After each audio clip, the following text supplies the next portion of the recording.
Hey, welcome to another episode of the Overcome Diversity podcast. I'm your host, Michael Allison. Today we have Dr. John DeGarmo. He's a leading international foster care expert, a consultant, an author, and also a TEDx speaker. Hey, John, welcome to the show, my friend. Hello. Thank you so much. Thank you very much. Man, absolutely. It's a pleasure to have you here to speak on such an important topic, or especially for someone that's an expert that's within the field. So just love to hop into it, man. Okay. Absolutely. So if you can, tell me a little bit about, can you share like your journey into the foster care like system, the processes and things like that for you to like initially develop this love in regards to becoming like a foster parent, a foster dad, and just supporting all of these different initiatives, man. Yeah. Thanks for asking. I never really planned on being a foster parent. It was something I never considered. In fact, it was quite the opposite. I really believed the myths and misconceptions that were associated with foster care, that kids are bad kids and foster parents are weird people. That last part's a little bit true because we got to be weird to do what we do. It's a very different life, very different lifestyle. It really kind of started years ago. My wife's from Australia, and we got married and lived there. And our first child died of a condition called anencephaly, or some pronounce it anencephaly. It's a condition where the brain or skull doesn't form. And my wife was in labor for 92 hours. And Wow. at that time in my life, I turned my back on a lot of things, filled with a lot of anger. And Hmm. then years later, we moved back to the United States, flew into Atlanta, Georgia, 3-week-old baby, no house, no car, no job. Didn't know anybody in Georgia. Just came on my wife's faith and my dream career job at the time. And then I started teaching in a rural school system in middle Georgia. And two significant things happened that really changed my life. The first one was I had a lot of kids coming through my classroom in this small rural county that was filled with a lot of generational poverty. And I noticed a lot of kids in my classroom had issues with attendance, behavior, and academics. And I met some of their parents and recognized, yeah, it starts in the home, starts in the home. Yes. And at that time, I actually had a senior in the high school class who was pregnant with triplets. And I recognized that neither her nor the father was in any shape whatsoever to take care of these kids. At the same time, in this small rural county, this is the late 1990s, there was at the time the largest human trafficking ring happening across the country in this small town in Georgia. It was led by a guy who called himself Dr. Malachi York. He had this Nawabian nation, if you will. He was eventually arrested in early 2000 for bringing over 1,000 children over state lines to have sex with him. Wow. I had a lot of these kids in my classroom who were victims. So I went to my wife and said, you know what? We lost our first child. We've got 3 healthy children at this point. I've got some kids in my classroom who are victims of neglect and abuse. Plus, I've got these kids who are victims of human trafficking. What if I brought some of these kids home with me?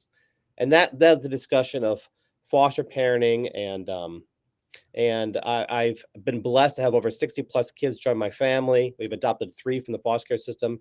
In our house, there's no label, there's no biological, there's no adoptive, there's no foster. They're all members of our family. And while it's been the most difficult and challenging thing I've ever done, it's also been the most rewarding thing I've ever done. And every child's made me a better person in some way. Man, I commend you on that, man. I was actually watching something here locally here in South Florida on the news where a mom, she kind of had the same concept in regards to like what you're doing. She doesn't look at the kids in any aspect of that. She just wants to make sure that these kids are loved and taken care of because she sees some of the things that you've seen yourself as well too. I want to follow up, man. Since doing all of the things that you've been doing, how has your perspective in regards to like the foster care and adoption process and system since going through it and looking at it now compared to what you thought previously before, how has your perspective changed? Oh, very much so. So I told you earlier, I thought the kids were kind of weird kids before as a foster parent. Now I recognize these are just children who are victims of Mm. abuse, victims of neglect, victims of abandonment. These are children who just want really one thing in their life, and that is to be loved unconditionally with all of our Mhm. hearts. So when the child does leave our family, yeah, it hurts to be sure because it's like losing a member of our family. But we're giving that child a gift of love that they may have never received ever. And also, I've also recognized that there's 50 different states in America. That means there's 50 different ways of doing foster care in our nation, and none of them do it perfectly. They're all flawed in some way. And many times legislators get in the way of making the system a better one with so much bureaucracy and mistape and misunderstanding. So many of our legislators don't really truly understand what it's like for a child being in the foster care system as well as a foster parent. Right now we are struggling with I think the real pandemic in our nation is that of mental health crisis for our children today. And we also have the opiate epidemic as well. And in addition, we have more children flooding over the border who are becoming victims of human trafficking. All of this means there are so many children in crisis in our nation, yet there are not enough people who are going to willing to stand up and say, you know what, I'll make those unique sacrifices to be a foster parent, to bring these children into my home and part of my family, to care for them. Wow, man, I love that you guys are filling the gap in such a needed area, and honestly, something that is not actually talked about or anything like that. I was blown away when I was reading and understanding some things that takes place within the foster care, and for you to shed light on that. Can you, I guess, highlight a little bit more in regards to what are some of the biggest misconception out there about foster care that you've encountered within your work? Well, there's a few. There's a few. So general society believes that these kids are dangerous kids, but again, I told you they're victims of neglect. We have over 5 million children in our nation today who experience domestic violence in their house every single day. And many times we won't address this as a nation. In addition, human trafficking is in every single community in our country. It's the second largest global business. In fact, it actually may be the number one global business now. Yet I call human trafficking America's ugly secret because it makes us feel uncomfortable. So we don't address it. We push it aside. Mhm. And unfortunately, these things happen in every family. There's child abuse and human trafficking happening in every community, but and maybe in some families, but again, we don't want to address it. We ignore it. Many times also people recognize they think that, you know what, I've got to be rich, I've got to be married, I've got to have a big house to be a foster parent, and all those aren't true either. And finally, I hear this a lot. Dr. John, I couldn't do what you do. It would hurt too much to give the kids back.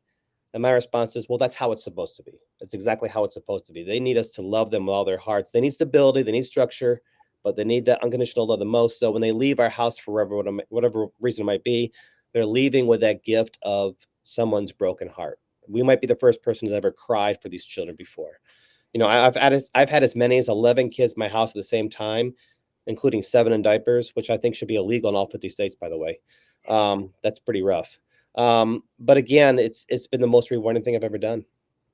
Wow, man. Let me follow up on that then. So how do you and your wife, how do you guys balance that emotional toll of going through having different kids and coming in contact with these kids? You're providing for them, you're caring for them, you developing some emotional attachment to them, Yeah, yeah. right? How do you balance that for yourself?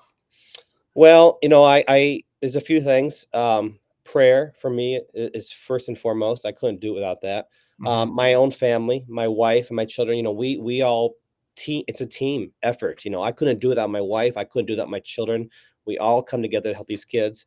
And then really, I think the real thing is when we get that phone call for a child in crisis, and we hear that child's story, it's hard to say no. Hmm. Hard to say no to that child who is just begging for someone to help them.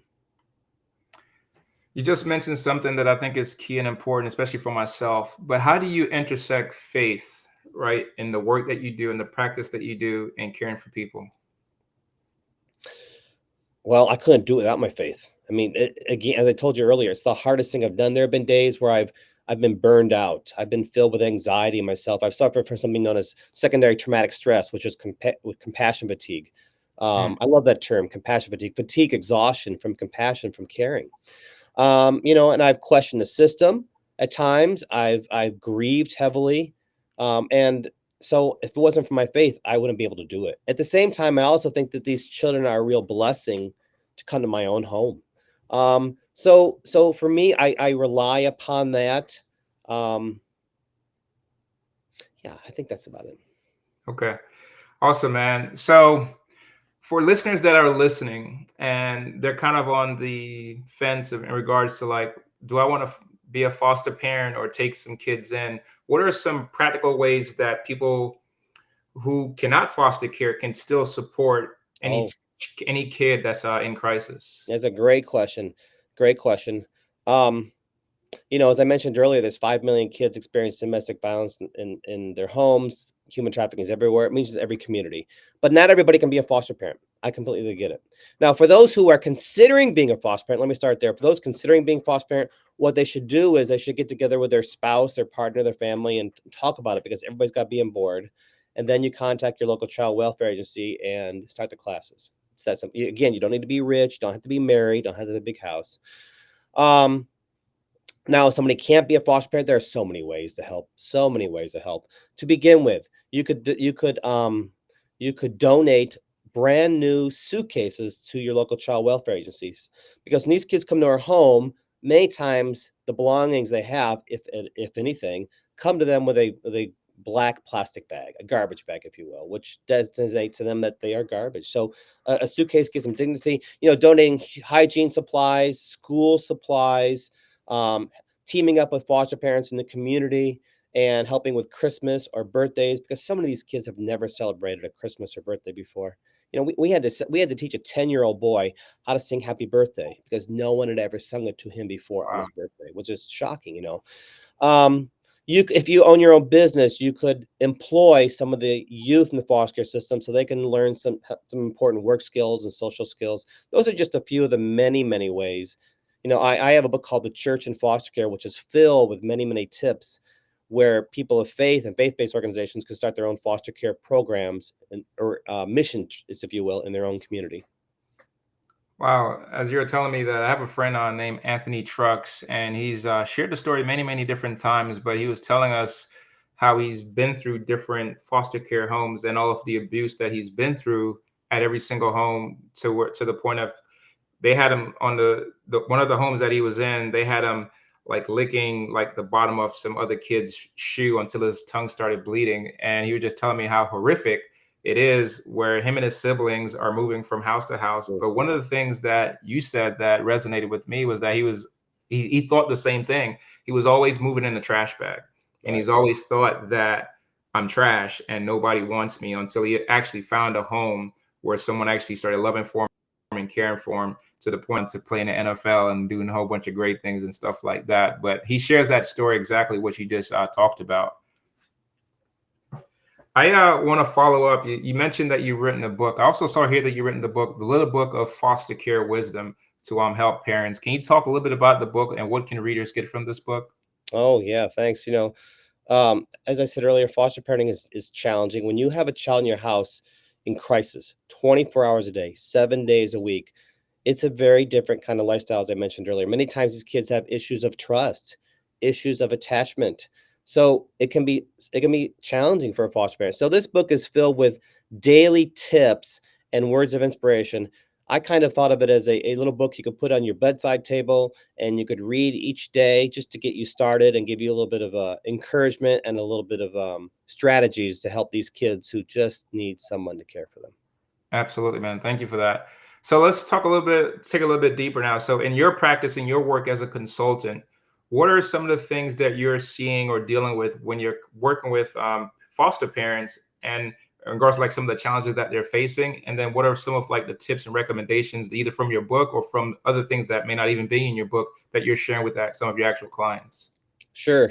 I'll tell you what something foster parents are struggling with right now is a lack of support services in their mind. What we did during the lockdowns, when we chose to lock the schools down in 2020, I was very much against it, because what I saw was locking these children up with their abusers. Again, 5 million kids in America experience domestic violence in their house. So many times kids are going to school for not only 2 meals a day for a mandated reporter, but to escape rape, abuse.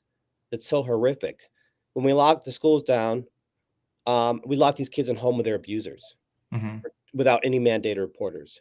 In addition, kids in foster care were no longer getting the support services they need in school because they're 18 months behind academically. They struggle with reading and math. They're no longer getting professional therapy and counseling sessions. They're no longer getting in-person visitations with their birth parents, and their anxiety levels went through the roof because they're living with a stranger and there's no one to come in to help them. Foster parents are telling me, I'm not a teacher, I'm not a professional therapist, I'm not a counselor, I can't do visitations online virtually every single day of the week, and there's no one to come help me because the caseworkers can't come to the house. So, and their anxiety levels went through the roof as well. So, a lot of foster parents quit during that Mm, time frame. Now, foster parents are just so overwhelmed with a lot of the stress that they experienced during that time. They're suffering from, again, compassion fatigue. In addition, today's caseworkers are overworked, overwhelmed, under resourced, under supported, understaffed, underpaid, and caseworkers are quitting in mass as well.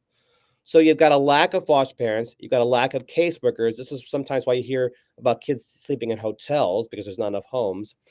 So we have to, as a nation, address the fact that, hey, our foster parents are struggling. We need to get them the help. And that's what I've been doing as a consultant. I've been working with foster parents to teach them a lot of self help skills. I tell foster parents, if you don't care for yourself, there's no way you can care for that child who's right. incarcerated in your home.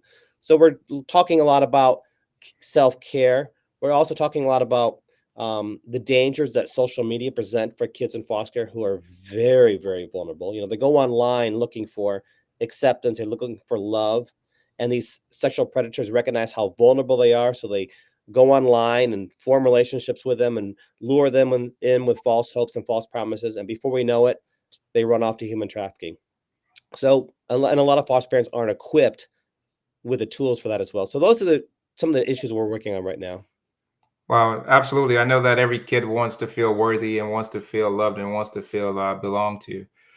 You, you know, you said something earlier when we started, and I can't just imagine where this has a bigger impact outside of just where you're at in Georgia, as this is a global issue. It Can you is. speak a little bit towards the impact of that and how much things that you have going on in regards to like advocating outside of the United States and outside of in other countries just to help support this initiative, as we know that trafficking is one of the biggest issues where kids are being coming through different channels and different portals and things like that.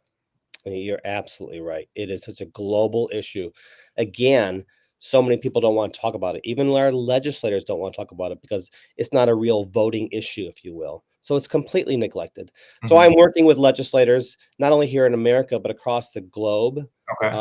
on how to address these issues. I'm working with agencies across the world on how to better equip their caretakers, and I'm in talks with some airlines to talk about how to better equip their employees as well to recognize human trafficking as well. So I'm doing a number of things. As we're having this conversation, sadly, there are many children right now who are screaming out for help. Wow.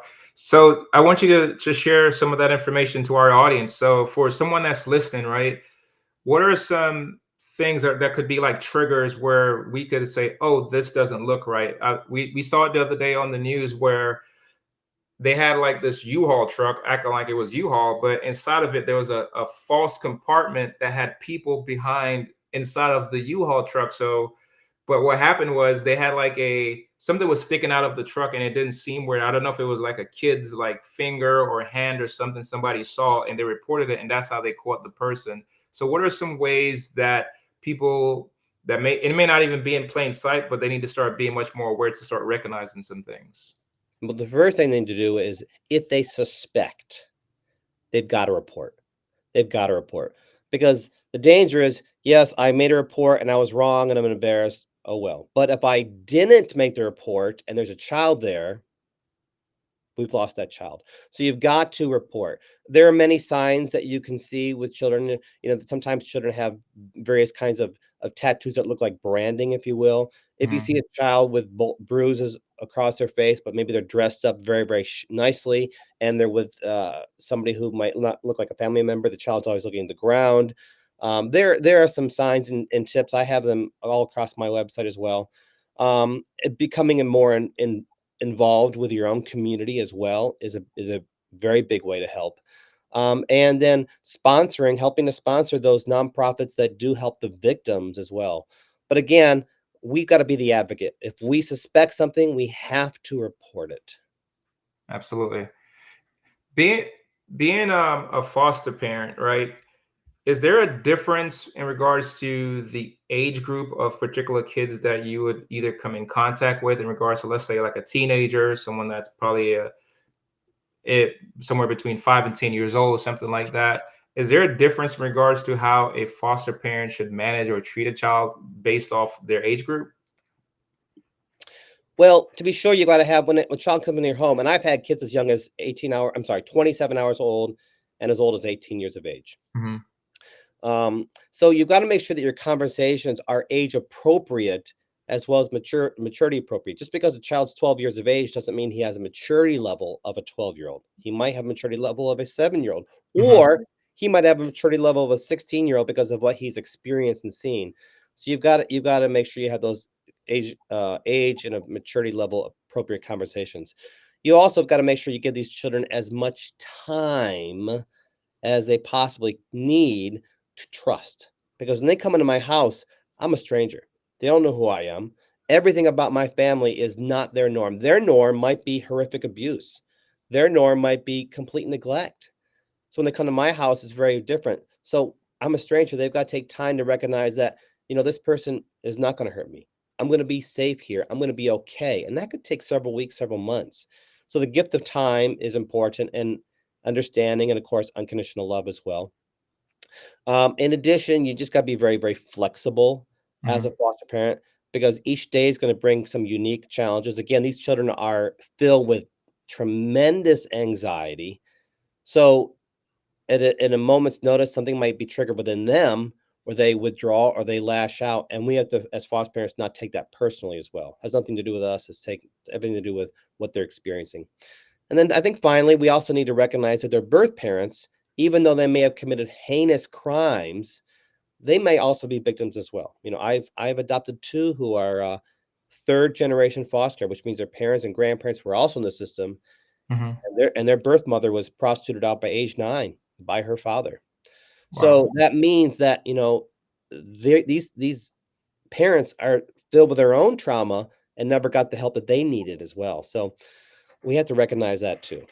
Absolutely. I want to follow up on something as I was here thinking about it. When a child is in foster care, how does it work when, let's say, for example, they're in high school or middle school? How does that work out in regards to them going to school, the transportation, and all of the adjustment? And let's say they go to another foster home. Does that affect them in regards to like keep on moving and getting uprooted and relocated? Because is it causing much more of an issue for those kids in regards to like meeting new people, readjusting, and all of those different types of adjustments for them? Multiple displacement is something known as when a child goes from home to home to home to home. Hmm. And they often go from school to school to school to school as well. And they fall further and further behind academically as they go to each new school. And they have more issues of trust and more issues of attachment. 55% of kids who age out or transition out of the foster care system, 55% will quit school. Hmm. Again, they're 18 months behind academically, and school is the last place a child in foster care wants to be. They're not concerned about spelling words. They're not concerned about reading a book. They're not concerned about math homework. Their concern is, will I ever see my mom and dad again? Does anybody love me? Um, what did I do wrong? Is it my fault? And then it goes from school to school to school. They're going to fall further and further behind. And many times their transcripts don't follow them to the new school in time. So they're placed in classes where they're not getting the support services that they need. It's very, very challenging for kids in foster care system. That was the basis of my doctorate.